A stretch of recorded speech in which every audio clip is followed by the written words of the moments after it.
kutip.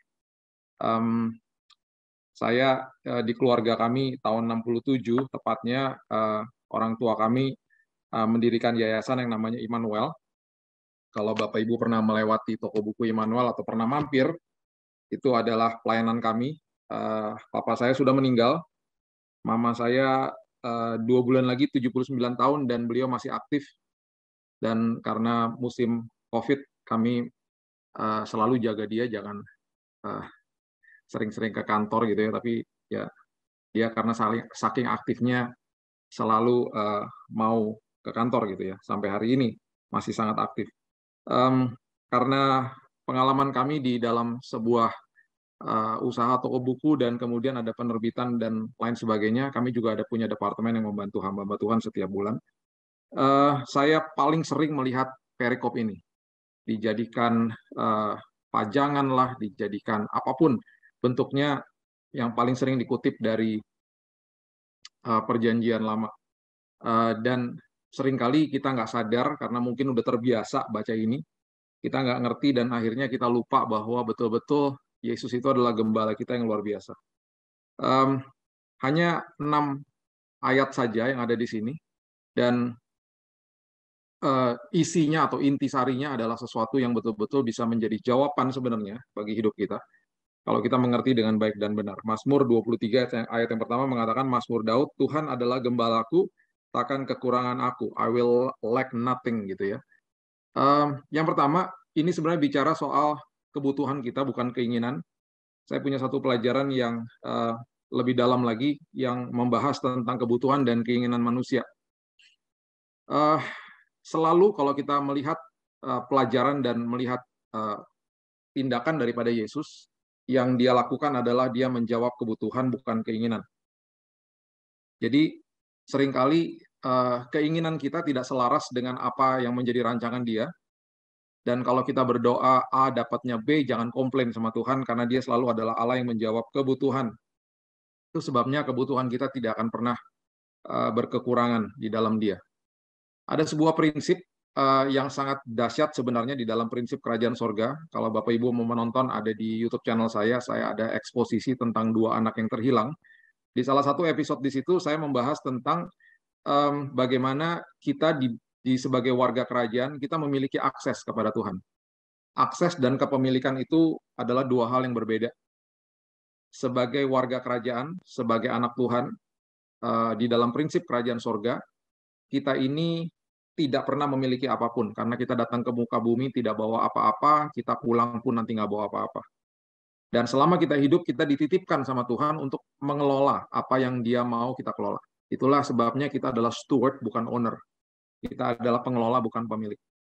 Dan karena kita pengelola, sesuatu yang sangat memerdekakan kehidupan adalah ketika si bungsu sebenarnya yang sudah mengerti tentang prinsip kehidupan dengan bapaknya, ketika sebelum dia berontak dan mau pergi, dia katakan, berikan harta milik kita yang menjadi hakku. Kalimat itu adalah kalimat yang memisahkan antara akses kepada kepemilikan, dan itu sangat bahaya. Berikan harta milik kita itu adalah akses. Apa yang punya Bapak adalah punya kita. Itu akses. Kemudian dia katakan, berikan itu yang menjadi milik saya, menjadi hak saya.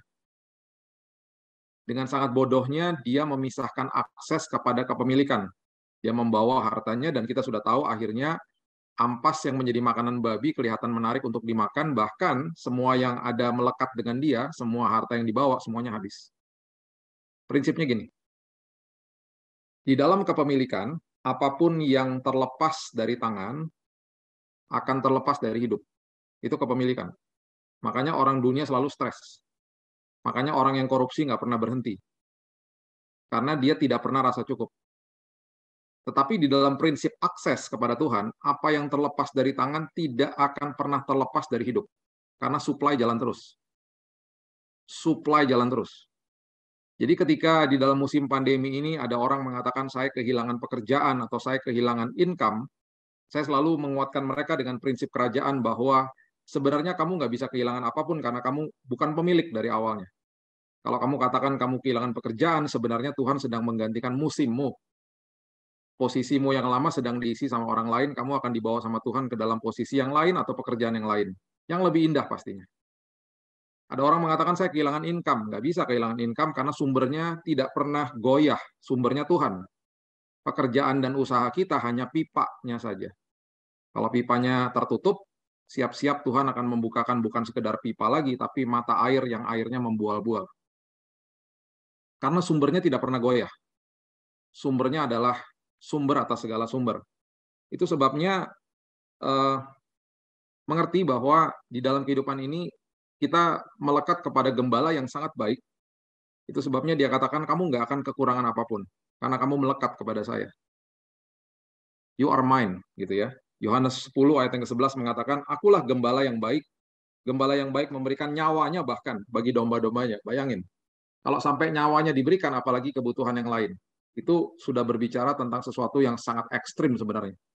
Aku bicara soal nyawaku aku berikan, apalagi yang lain. Harusnya kamu mengerti. Nah, ini bukan fakta yang saya akan beberkan ini bukan meledek kita semuanya, tapi itulah kita di hadapan Bapa di surga, di hadapan sebuah kerajaan yang sangat agung dan berdaulat. Kita ini disebut domba.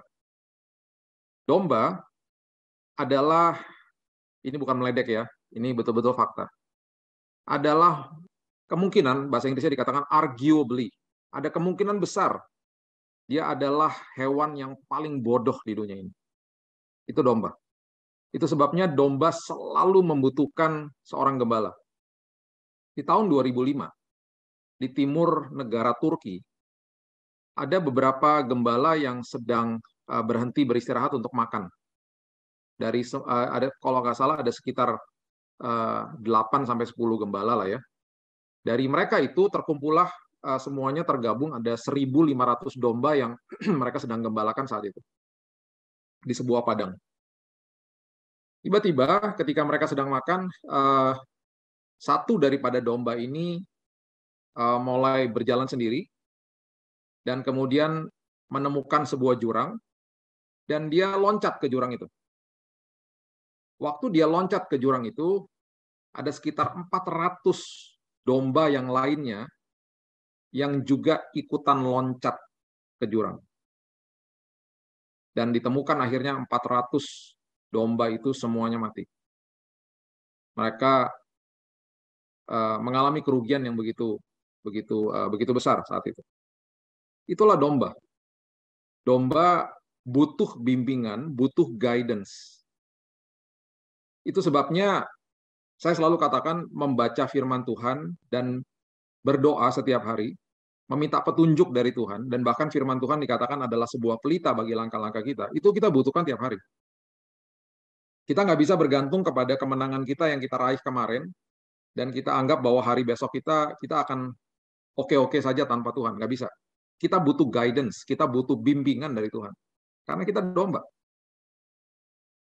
Dan kita harus sadar bahwa kita lemah tanpa dia, tapi kita perkasa dengan dia. Itu sebabnya Daud menggambarkan seperti itu, karena dia pun adalah seorang gembala. Domba mudah panik, domba nggak bisa berenang, bahkan kalau bulunya tebal, dia masuk ke dalam air, dia bisa segera tenggelam karena berat badannya akan bertambah, karena bulunya lebat. Gitu ya.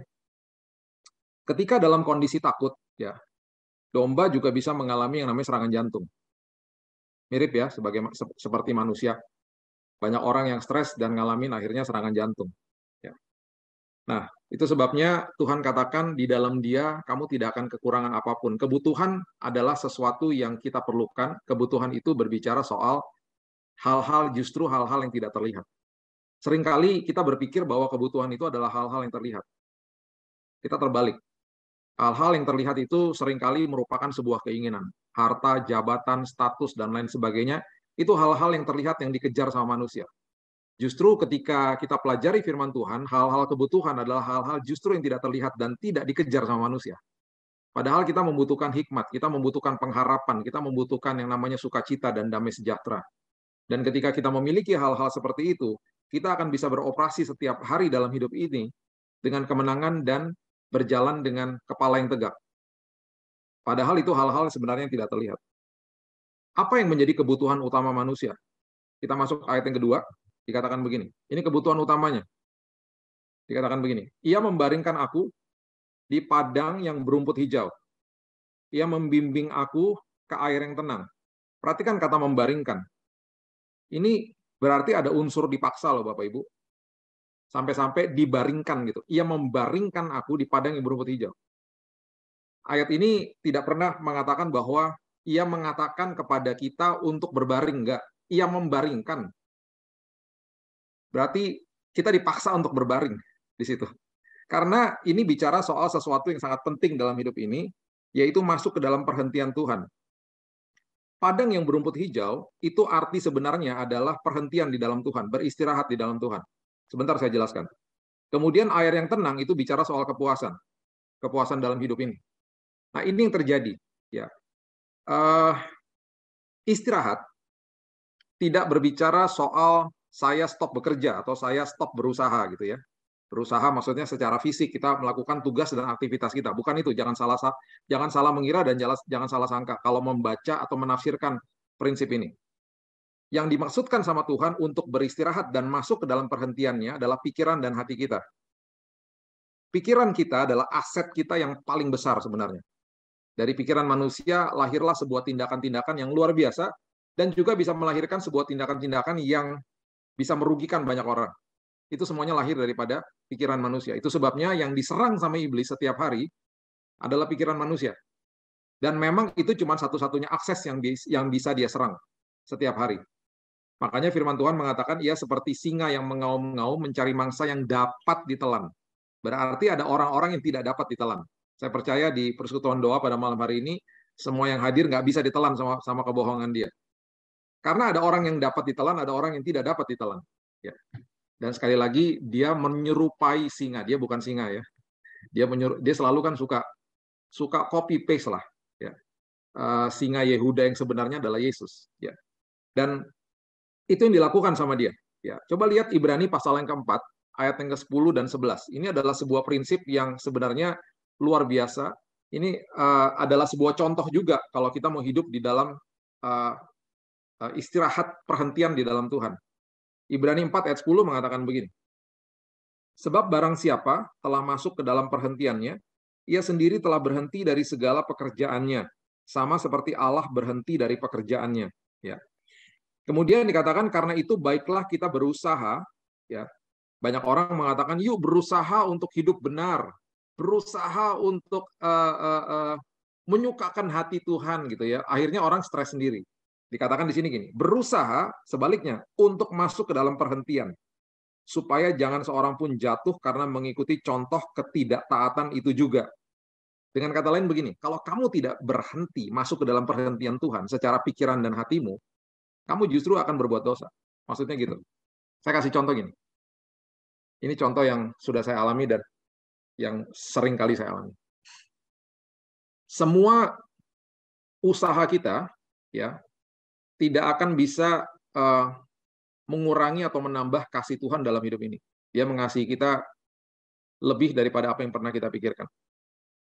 Kita datang kepada Tuhan, kita percaya kepada Tuhan, keselamatan kita bukan karena usaha kita. Itu semuanya karena kasih karunia Tuhan. Itu kita harus mengerti dulu ya. Nah, kemudian kalau saya mau hidup di dalam ketaatan, di dalam hingar-bingar hidup saya yang penuh dengan segala macam tekanan sana-sini, sana-sini. Bagaimana saya bisa beristirahat di dalam Tuhan? Saya selalu katakan kepada jiwa saya, seperti Daud mengatakan di Mazmur 131 ayat yang kedua, dia katakan begini, aku mendiamkan dan menenangkan jiwaku, dan aku menyapih jiwaku. Menyapih berarti melepaskan dari ketergantungan sama susu. Berarti Daud lagi bicara sama jiwanya, ayo kamu grow up dong. Kamu jadi manusia atau jadi pribadi yang lebih dewasa. Kemudian dia mengatakan, aku mendiamkan dan menenangkan jiwaku. Dengan kata lain, jiwa kita ini penuh sampah, Bapak Ibu. Karena kita sudah mendengar dan melihat banyak perkara-perkara buruk dan hoax dan segala macam hal-hal negatif yang ada di dalam dunia ini. Dari 5 panca indera kita, mata dan telinga adalah pintu gerbang hati yang menyerap banyak sekali informasi. Ya. Dan itu sebabnya ketika seorang Billy Lantang bertobat di tahun 98, yang bertobat itu kan rohnya. Yang lahir baru maksudnya adalah rohnya. Ya. Jadi sepertiga daripada saya disempurnakan. Tubuh saya tetap sama, saya nanti dapat tubuh yang mulia ketika berjumpa dengan Tuhan. Jiwa saya under construction. Jiwa kita ini yang di dalamnya ada pikiran, kehendak, perasaan, emosi, itu under construction. Pembaharuan budi itu tiap hari. Sekolah kehidupan itu setiap hari. Makanya saya mulai praktekkan firman ini dalam hidup saya setiap hari. Tuhan, aku mendiamkan dan menenangkan jiwaku yang penuh sampah. Aku mau berhenti di dalam perhentian-Mu ya Tuhan. Aku mau hari ini pikiran dan hatiku rileks di dalam Tuhan.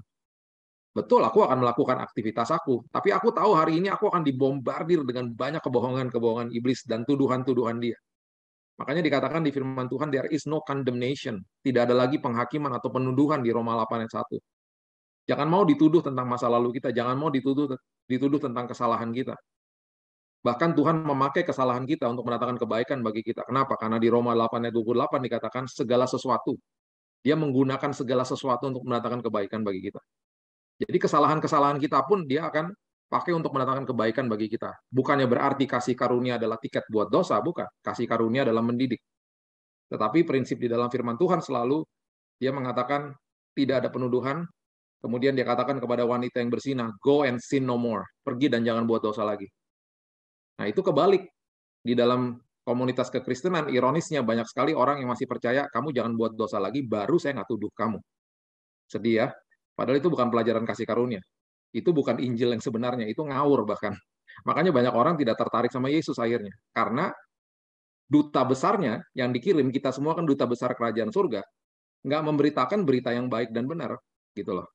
Yesus sendiri mengajarkan kepada kita, dia ajarkan bahwa ketika wanita bersinah ditangkap, sebelum dia disuruh pergi, semua orang yang ada di situ dibilang, ayo siapa yang merasa benar, rajam aja sama batu. Nggak ada kan?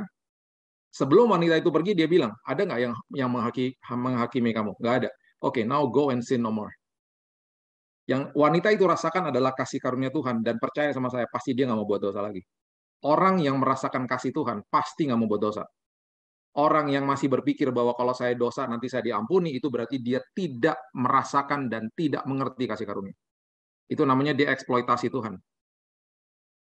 Jadi ketika masuk ke dalam prinsip seperti ini, kita harus mengerti bahwa ketika saya diperintahkan bahwa satu-satunya saya harus berusaha itu bukan berusaha untuk hidup benar, makin nggak bisa benar kita hidupnya. Berusaha masuk ke dalam perhentian Tuhan.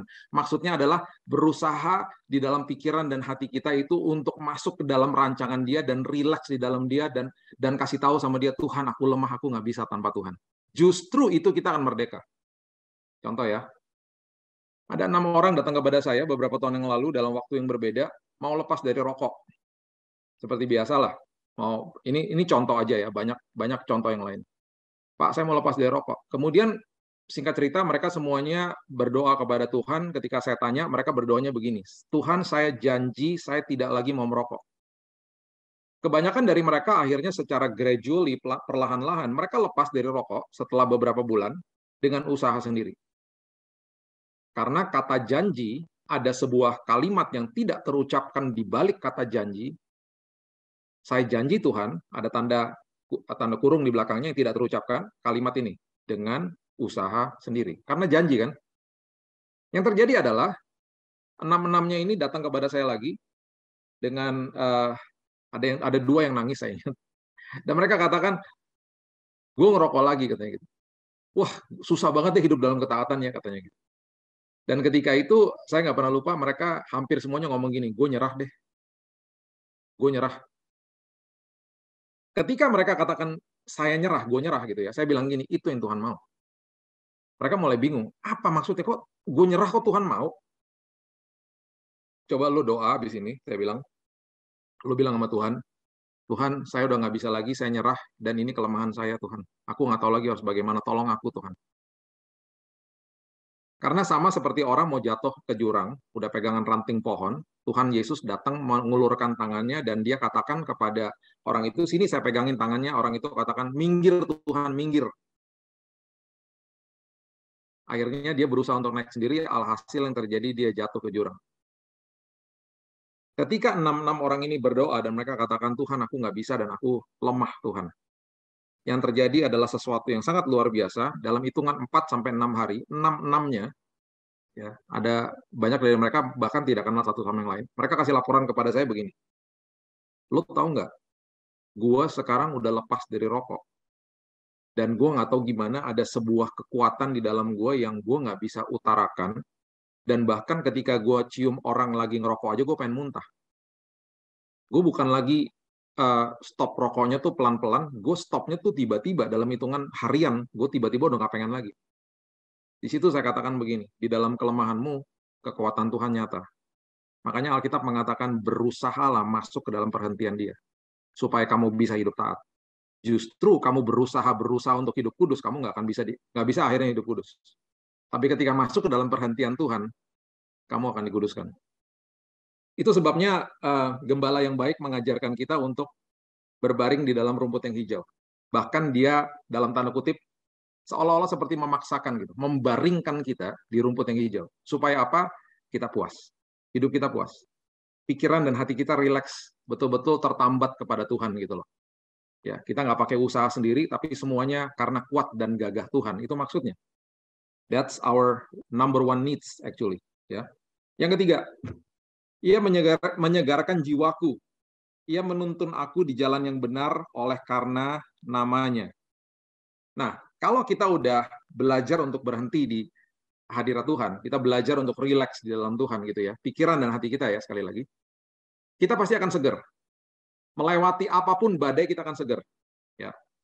Dan itu semuanya karena apa? Itu semuanya Tuhan mau lakukan itu supaya namanya dipermuliakan. Gini loh, sebagai anak-anaknya, ya sebagai anak-anak Tuhan, dia juga tahu kita pasti mengalami pergumulan hidup di dunia ini. Namanya dia akan dimasyurkan ketika kita sama seperti orang dunia yang lain, sama-sama semuanya melewati pergumulan hidup karena hidup di dalam dunia yang penuh dengan dosa. Perbedaannya adalah daun kita nggak layu, itu aja. Sama seperti pohon yang ditanam di tepi aliran air, daunnya tidak layu di Mazmur 1. Daun itu berbicara soal apa yang terlihat di luar, kemuliaan, gitu loh. Jadi orang lain bisa lihat gini, kok di musim pandemi ini banyak orang stres, kok lu biasa-biasa aja, padahal lu baru kehilangan pekerjaan, Pak, padahal lu baru kehilangan income. Kok muka lu kok berseri-seri aja sih? Itu kemuliaan Tuhan. Itu berarti jiwa kita segar. Itu maksudnya. Kenapa? Karena pikiran dan hati kita udah betul-betul masuk ke dalam perhentian Tuhan gitu loh. Kita udah berserah sama dia. Karena kita tahu bahwa gembala yang baik, yang menuntun kita kepada air kehidupan itu, adalah gembala yang selalu memelihara kita dan kebutuhan kita tidak pernah berkekurangan di dalam dia. Itu maksudnya. Itu sebabnya Yesus dengan jelas mengatakan di Matius 6 ayat 31, janganlah kamu khawatir dan berkata. Bukan sekedar khawatir aja, jangan berkata juga. Jangan ngeluh maksudnya tentang apa yang kamu makan, minum, dan pakai. Itu bicara soal kebutuhan. Jadi, mungkin Bapak Ibu udah pernah dengar ya kesaksian saya, tahun 2019 saya didiagnosa kena kanker darah. Saya divonis 3 bulan mati. Saya dirawat di Singapura selama 2,5 bulan. Saya dirawat nggak jauh dari Ibu Ani Yudhoyono, Ibu almarhum, Ibu Ani Yudhoyono. Penyakit kami sama, rumah sakitnya aja beda. Saya nggak pernah lupa ketika satu hari saya di WhatsApp sama teman saya.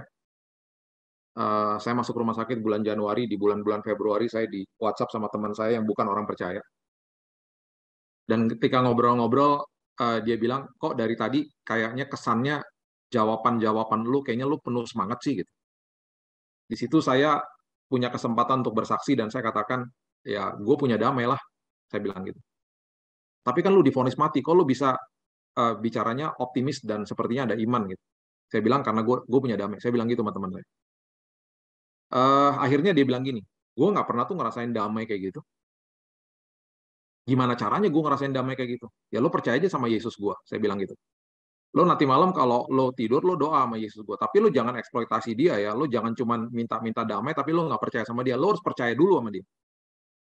Gimana caranya? Ya lo percayalah. Lo percaya sederhana kalau lo doa sama dia, lo percaya, lo bilang, Tuhan, Yesus aku percaya, dan aku minta damai yang Tuhan berikan seperti kepada Billy, teman gue. Lo bilang aja gitu. Singkat cerita, nggak sampai 12 jam, besok paginya saya pas bangun udah dapat WhatsApp lagi, dia bilang gini, bro, tadi gue bangun subuh-subuh, gue seperti dapat penglihatan, Yesus datang ke gue dan gue bangun dengan rasa damai yang gue nggak pernah rasakan sebelumnya. wah, gue mau menyatakan nih kepada lo nih, gue percaya sama Yesus lo, dia bilang gitu. Dan dia bilang, nanti kalau lo pulang, gue doakan lo sembuh. Kalau lo pulang, gue mau ketemu ke rumah lo, dan gue percaya kepada Yesus. Sampai hari ini, dia adalah pengikut Kristus yang setia, dan semua itu terjadi karena dia melihat bahwa daun kehidupan saya nggak layu, walaupun saya divonis mati. Dia melihat bahwa jiwa saya segar pada waktu itu. Dan itu semuanya karena kemuliaan Tuhan. Itu sebabnya kita berbeda dengan orang-orang lain kalau kita mengerti bahwa kita punya gembala yang baik.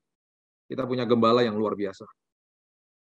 Kemudian ayat yang keempat, gembala kita memberikan juga yang namanya protection.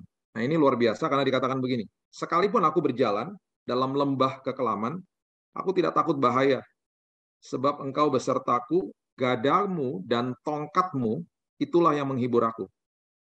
Nah, kalau di dalam bahasa Indonesia, kata lembah kekelaman itu diterjemahkan lebih tepat dalam bahasa Inggris ketika dikatakan the valley of the shadow of death, lembah bayang-bayang maut. Dan kata berjalan itu sebenarnya walking through bahasa Inggrisnya. Jadi kalau kita dibawa ke lembah, itu sebenarnya kita cuma lewat, nggak diem di situ. Itu pengertiannya.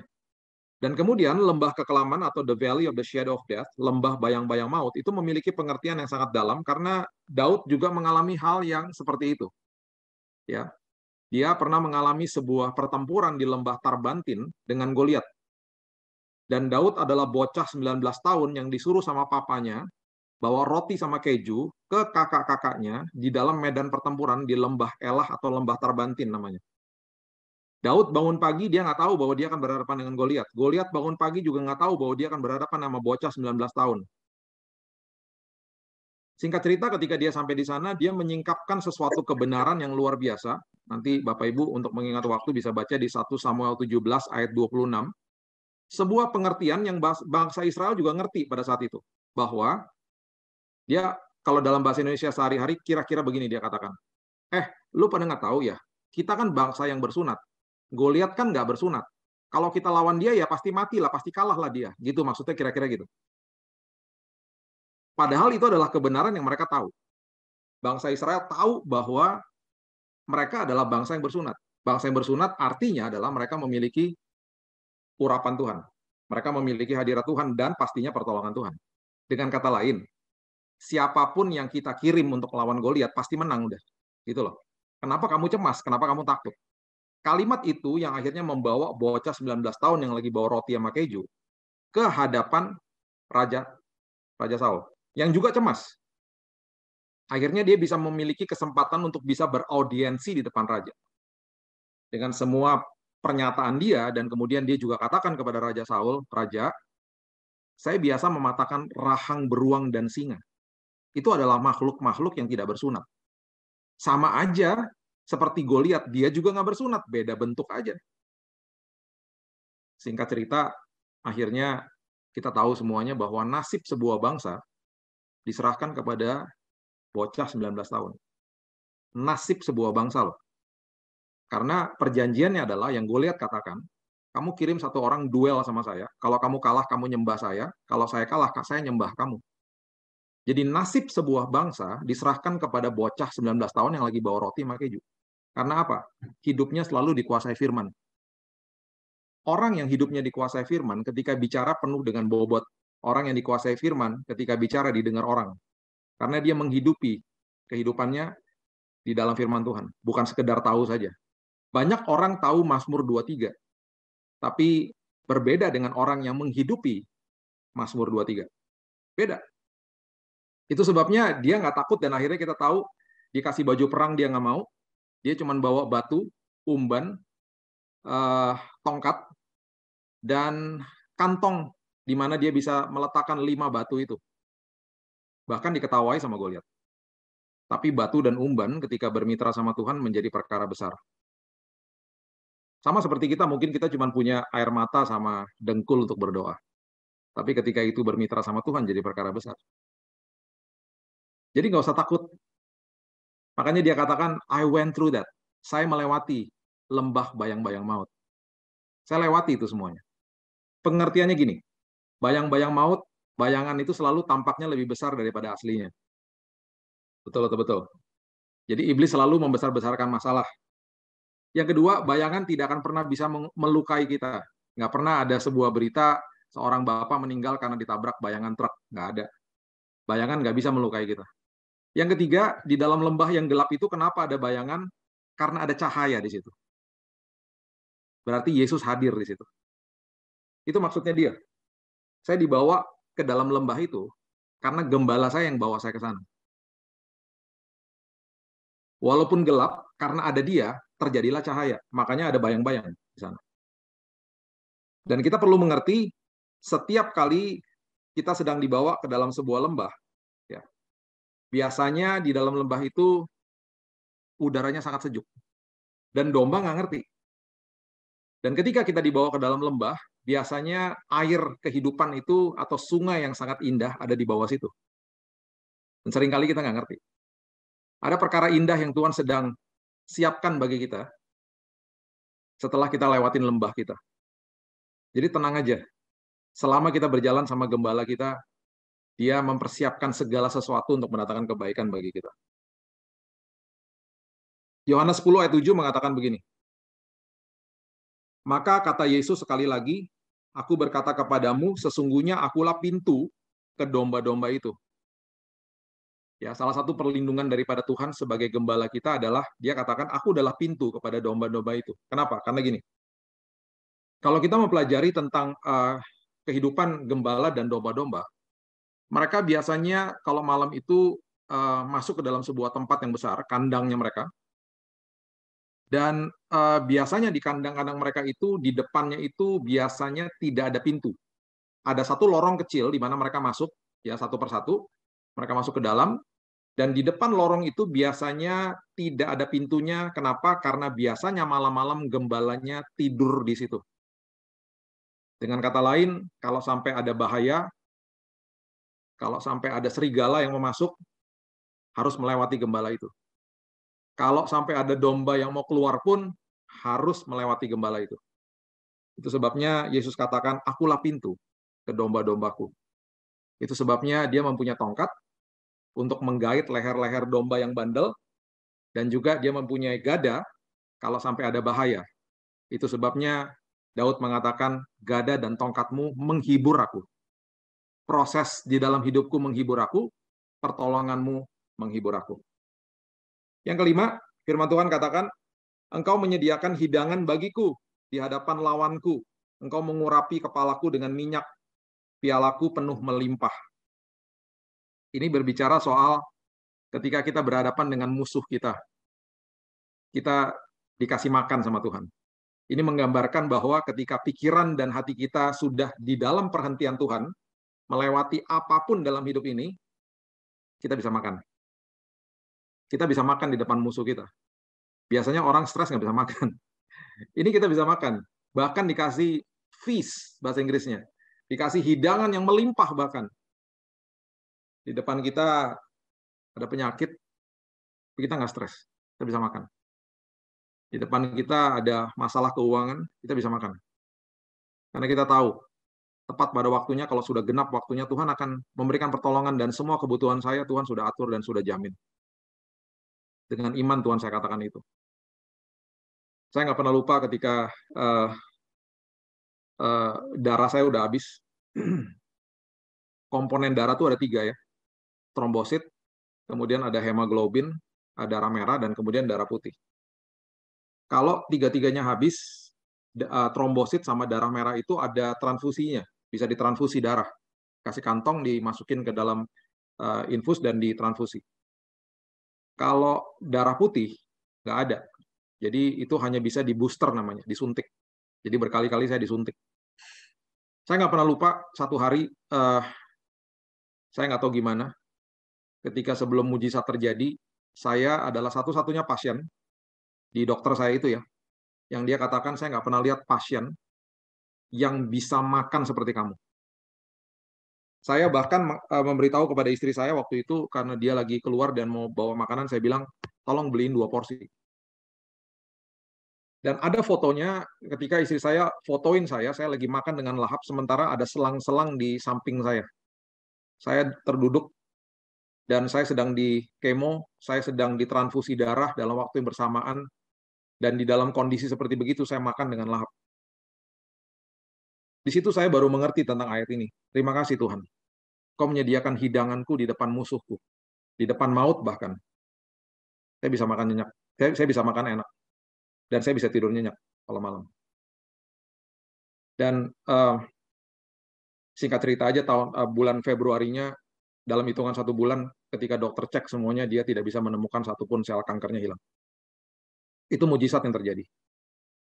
Tetapi di dalam perjalanan itu, saya betul-betul mengamenkan Mazmur 23 ayat yang kelima, dan saya pernah ngalamin ini sendiri. Saya pernah ngalamin lewatin lembah kekelaman, di mana di lantai 8 saya itu lantai kemo, di mana orang-orang menangis, menjerit. Banyak yang mau loncat dari lantai 8 karena mau bunuh diri, karena kesakitan yang luar biasa. Dan saya melewati lembah seperti itu. Dan saya melewati ayat 5 ini ketika Tuhan menyediakan hidangan bagi saya. Gak usah takut. Bahkan dikatakan di sini, engkau mengurapi kepalaku dengan minyak, pialaku penuh melimpah. Urapan Tuhan berisi hikmat. Di hadapan kesulitan hidup kita, hikmat Tuhan dan pengharapan Tuhan akan menyertai kita. Kita akan tahu apa yang kita harus perkatakan, kita akan tahu apa yang harus kita lakukan dalam hidup ini. Kemudian yang terakhir di ayat yang ke-6 dikatakan, kebajikan dan kemurahan belaka akan mengikuti aku seumur hidupku, dan aku akan diam di dalam rumah Tuhan sepanjang masa. Bayangkan, kebajikan dan kemurahan Tuhan itu bukan sekedar diberikan, tapi akan mengikuti aku. It will follow me. Jadi harus mengerti bahwa kasih karunia Tuhan, kasihnya Tuhan, kebaikannya Tuhan, itu mengejar kita setiap hari. Makanya dikatakan, dan Yesus katakan sendiri bahwa akulah gembala yang baik. Dia tahu apa yang kita butuhkan, dan itu sebabnya di dalam naungan dia, kita aman dan juga nyaman. Saya berdoa di tahun yang baru ini, kita akan masuk sampai ke ujung tahun 2022 dengan kesehatan yang sempurna. Bahkan kalau ada yang sakit disembuhkan dalam nama Yesus. Dan saya percaya dan saya berdoa, apapun pergumulan hidup kita, ingat kita punya pengharapan di dalam Tuhan yang tidak pernah mengecewakan. Paulus mengatakan, aku bermegah di depan kesengsaraanku, karena itu kesempatan buat aku belajar tekun. Dan ketika aku menjadi tekun, akan lahir 2 buah yang luar biasa. Yang pertama, tahan uji, menjadi karakter di dalam Kristus yang hebat, dan kemudian aku memiliki pengharapan yang tidak pernah mengecewakan. Mari kita berdoa. Tuhan, terima kasih, mengucap syukur buat malam yang indah ini. Terima kasih Tuhan buat firman Tuhan. Dan aku percaya Tuhan di dalam firman-Mu, kami bukan sekedar hanya mau tahu saja Mazmur 23, tapi kami mau menghidupinya Tuhan. Kami mau menghidupinya. Percaya Tuhan bahwa firman-Mu berkuasa, dan firman-Mu adalah pelita dan pedoman bagi langkah-langkah kami. Tuhan, kami pasti akan melewati lembah. Kami pasti akan melewati pergumulan hidup. Tapi kami tahu Engkau beserta dengan kami dan Engkau berjalan bersama kami. Dan aku percaya Tuhan bahwa gada dan tongkat-Mu menyertai kami, dan itu pasti menghibur kami. Engkau tahu yang terbaik bagi kami tidak akan berkekurangan apapun, dan kami tahu di hadapan kesulitan kami justru Engkau menyediakan hidangan. Dan itu sebabnya Tuhan, hati kami bersukacita dan jiwa kami segar karena Tuhan. Meteraikan firman ini Tuhan, dan kami akan jadi pelaku-pelakunya. Nah, hanya di dalam satu nama, Yesus Kristus Tuhan dan Juru Selamat kami sudah berdoa dan mengucap syukur. Kita sama-sama katakan, amin. Amin.